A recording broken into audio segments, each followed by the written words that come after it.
Première action sur laquelle on sera jugé. Le prophète sallallahu alayhi wa sallam il nous dit Inna awwala ma yuhasabu bihi al-'abdu yawm al-qiyamati min 'amalihi salatuh. La première chose sur laquelle le serviteur est jugé le jour de la résurrection est la prière. Fa in saluhat faqad aflaha wa anjah. Si elle est bonne, c'est-à-dire elle a été accomplie correctement, alors les autres actes seront bons. Wa in fasadat faqad khaba wa khasir.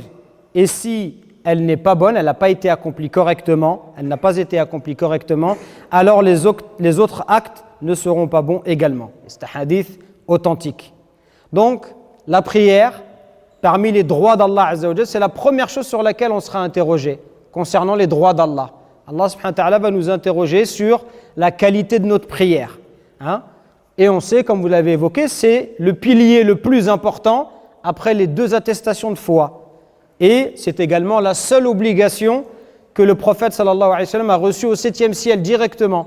Toutes les autres œuvres, le prophète sallallahu alayhi wa sallam, il était sur terre et on lui a révélé des versets. L'ange Gabriel est venu pour lui apporter des versets de la part d'Allah subhanahu wa ta'ala, sauf la prière. Le prophète sallallahu alayhi wa sallam, il est parti chercher cette obligation directement au 7e ciel pour vous montrer l'importance de cette prière. C'est pourquoi il est important pour le croyant d'apprendre à l'accomplir correctement, de connaître l'âme de la prière, ce pourquoi nous prions, comment prier et comment être constant dans son accomplissement. Et dans cette conférence, de quoi est-ce que je vais parler précisément?